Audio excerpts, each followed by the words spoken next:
तुम चंद दिन रहोगे दुनिया में, मगर ये दुनिया तुम्हारा कुछ बिगाड़ नहीं सकती है, बल्कि दुनिया से तब तुम जाओगे तो सुरखरुई तुम्हें हासिल होगी, कब्र में भी कामयाब रहोगे, हश्र के मैदान में भी कामयाब रहोगे। मगर आओ आज हम एक बात बड़ी जिम्मेदारी के साथ और अर्ज करके चले जाएं।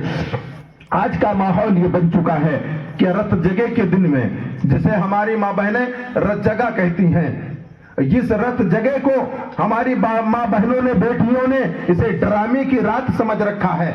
रत जगह को डरामा समझा जाता है और यह समझा जाता है कि हमारे लिए डरामे की रात है।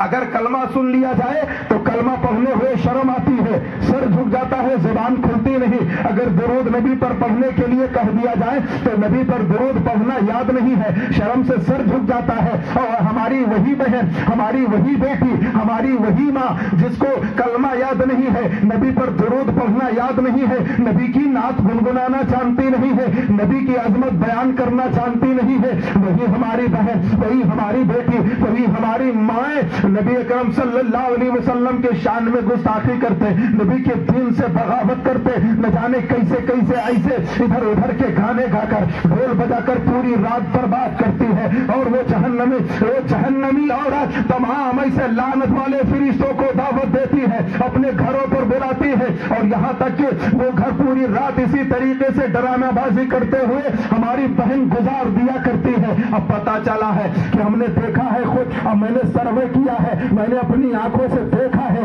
जो आपसे मैं पूछना चाहता हूँ, आपकी आंखों ने भी देखा होगा। अगर हमारी कोई बहन या हमारी कोई बेटी जो पूरी रात डरामाबाजी करते रहे, पूरी रात वो गाती बजाती रहे, पूरी रात इधर उधर की बातों में गुजारती रहे, और अगर वही बेटी, हमारी उसी बेटी से सुबह सामान मांग लिया जाए, फला चीज की जरूरत है बेटी घर में हमने रखा था उठा कर दे दे, तो आप बताओ जिस बेटी पर नींद तारी होगी, जिस बेटी पर इस तरीके से जुनून तारी होगा, वो बेटी क्या तुम्हारा सामान उठा कर दे सकती है? आप कहोगे नहीं हो सकता। जिसे नींद का गलबा हो, पूरी रात वो डरामेबाजी में रात जाग कर गाना गाकर ढोल बजाकर उसने गुजारा हो, नाचते हुए गुजारा हो, सुबह वो तुम्हारा सामान तुम्हारे वक्त पर कहां से दे सकती है? मैंने जो सर्वे करके देखा है, मैंने जो नजारा करके देखा है, उसका हासिल मकसद ये आता है, और उसका हासिल मकसद ये है कि हमारी बहन पूरी रात जाग कर इधर उधर डरामेबाजी में गुजार दिया करती है।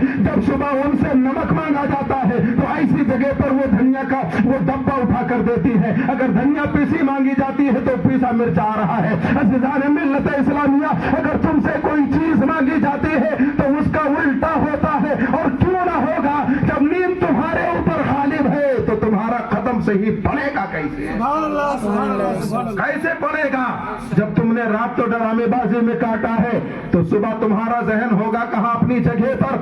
मैं बड़ी जिम्मेदारी के साथ अर्ज करने की हिम्मत कर रहा हूं, ऐ मेरी बहनों, गुनाहों से तौबा कर लो। अगर अल्लाह ने जिंदगी अता फरमाया है तो रब की बंदगी करो। कोई जरूरी नहीं है, कोई जरूरी नहीं कि पूरी रात इसी तरीके से जागते रहो। अगर तुमने आक़ाए दो जहां सल्लल्लाहु अलैहि वसल्लम के मीलाद में थोड़ा सा भी टाइम दिया है तो परवरदिगारे आलम इस थोड़े से टाइम को भी अपनी बारगाहे रबूबियत व कबूलियत का दर्जा अता फरमाएगा। आपने सुना है उलमा से, मिलाद मुस्तफा जब कोई रचाता है, अल्लाह के मुकर्रब फरिश्ते जमीन पर रजिस्टर लेकर रब की बारगाह से आ जाते हैं। आपको मालूम है कि वो फरिश्ते हर वक्त आपके साथ रहते हैं, एक दाहिने कंधे पर, एक बाएं कंधे पर। दाहिने कंधे पर जो फरिश्ता रहता है, सुबह से शाम तक जितने मर्तबा आप नेकी करते हो, वो दाहिने कंधे पर रहने वाला फरिश्ता तुम्हारी नेकियां लिखता है। जितने मर्तबा सुबह से शाम तक या शाम से सुबह तक जितने मर्तबा तुम बुराई करते हो, बाएं कंधे पर रहने वाला वो फरिश्ता तुम्हारी बुराई लिखता है। आकाश, ये जब तुम्हारी बुराइयां अल्लाह रब्बे कायनात की बारगाह में पेश होंगी, हमारी बुराइयां जब रब की बारगाह में पेश होंगी और रब फरमाएगा कि तुम्हारी इतनी बुराइयां हैं, तो ऐसे वक्त में तुम रब को कौन सा जवाब दोगे? ये कह नहीं सकते हो कि मैंने इस काम को नहीं किया है, ये नहीं कह सकते हो कि हमने नहीं किया है। اے میری ماں بہن بیٹیوں، اس لیے تم یاد رکھو کہ تم جب یہ گانا گاتی ہو یا ڈھول بجاتی ہو یا ناچتی ہو تو تم نہ دیکھو کہ ہاں ہمارے گھر کے بغل میں رہنے والا وہ چادر اوڑھ کر سو چکا ہے، وہ لحاف کے اندر سو چکا ہے، اب ہم ڈرامہ کریں گے، ڈرامہ نہیں دیکھے گا۔ مولانا صاحب مسجد میں وہ پہنچ چکے ہوں گے، ہمارا ڈرامہ نہیں دیکھیں گے۔ مدرسے میں رہنے والے مدرسین ہمارا ڈرامہ دیکھنے نہیں آئیں گے۔ یاد رکھو، جو اللہ رب کائنات نے فرشتوں کو مقرر کر رکھا ہے، تمہارے اوپر مسلط کر رکھا ہے، صبح سے شام تک تمہارے ساتھ رہتے ہیں، شام سے صبح تک تمہارے ساتھ رہتے، ایک پل بھی تمہارا ساتھ نہیں چھوڑا کرتے۔ وہ فرشتوں سے چھپ جاؤ گے؟ جتنے مرتبہ تم جتنی سانسیں لیتے ہو، اگر تمہارے سانس میں اگر تم اپنی آواز میں نبی پر سلام پڑھتے ہو تو فرشتوں کا قلم چلتا ہے، فرشتہ لکھتا ہے اتنی مرتبہ اس نے نبی پر سلام پڑھا ہے، جتنے مرتبہ صبح سے شام تک کسی کی برائی کرتے ہو وہ فرشتہ اتنی برائی لکھتا ہے۔ تم کہو ہم نے نہیں کیا ہے، ہم نے نہیں کیا ہے۔ آج جیسے لوگ پھر جایا کرتے ہیں، کچھ کہتے ہیں اور کہنے کے بعد پھر جاتے ہیں، سامنا ہوتا ہے ارے ہم نے حضرت تو آپ کو کچھ کہا ہی نہیں۔ حضرت کسی کو گالی دے دیں، کسی کو الٹا سیدھا کہہ دیں، اور جب حضرت پر دباؤ پڑے تو حضرت بھی انکار ہو جائے، ہم نے تو کہا ہی نہیں ہے۔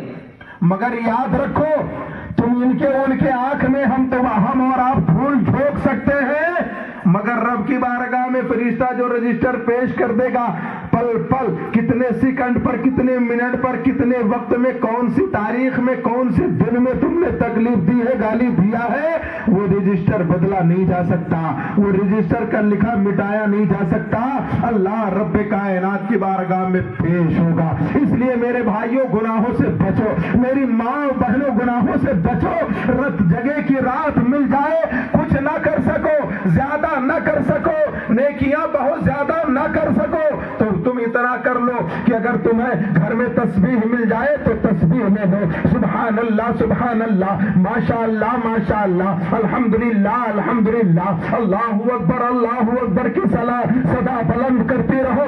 اسی طریقے سے جب تک جاگو اللہ رب کائنات کی تسبیح و تحلیل کرتی رہو، جاگتے جاگتے جب تک آنکھیں کھلی رہے سبحان اللہ ماشاء اللہ کی صدا بلند کرتی رہو، اور اسی طریقے سے پڑھتے پڑھتے سو جاؤ۔ جب آنکھ کھلے تو اپنے آقا صلی اللہ علیہ وسلم پر درود و سلام کا تحفہ پیش کر دو۔ میں یہی کہوں گا، اگر عشاء کی نماز پڑھ کر تم نے پوری رات ایک تسبیح پڑھنے کے بعد سکون کی نیند سو لی ہے تو صبح تمہارا نام اللہ تبارک و تعالیٰ کے ذاکرین کی فہرست میں لکھا نظر آئے گا۔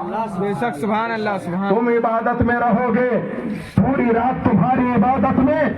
اب آپ کہو گے یہ کیسے، ہم سو گئے تو عبادت میں کیسے؟ عبادت اس لیے مفسرین بیان فرماتے ہیں کہ اگر کوئی نماز عشاء پڑھنے کے بعد میں اگر بستر پر سو جائے، سوچ اچھی ہو، سوچ اچھی ہو، ہم نبی پر صلاۃ و سلام پڑھتے پڑھتے اللہ تبارک تعالیٰ کی تعریف و توصیف بیان کرتے کرتے ہم سو جائیں گے، اور صبح جب ہماری آنکھ کھلے گی، صبح جب ہم جگیں گے تو ہم فجر کی نماز انشاءاللہ تبارک و تعالیٰ ادا کریں گے۔ اور اگر کوئی بندہ عشاء کی نماز پڑھ کر سو جائے، صبح فجر کے نماز میں اٹھ کر اللہ کی عبادت کر لے تو پوری رات اس کی عبادت میں لکھ دی جاتی ہے۔ وہ سوتا بھی رہتا ہے سکون کی نیند، پھر بھی عبادت میں شمار کی جاتی ہے اس کی رات۔ مگر آج جگہ کا معاملہ یہ ہوتا ہے، ہماری بہنیں جاگ کر پوری رات گناہوں میں اپنا وقت گزارا کرتی ہیں۔ گناہ نہ کرو میری بہنوں، گناہ میں اپنی رات میں برباد نہ کرو۔ اللہ رب کائنات نے اگر تمہیں زندگی عطا فرمایا ہے تو رب کی بندگی کرو۔ میں نے حدیث مبارکہ پڑھا ہے، میرے نبی فرماتے ہیں نکاح من سنتی فمن رغب عن سنتی فلیس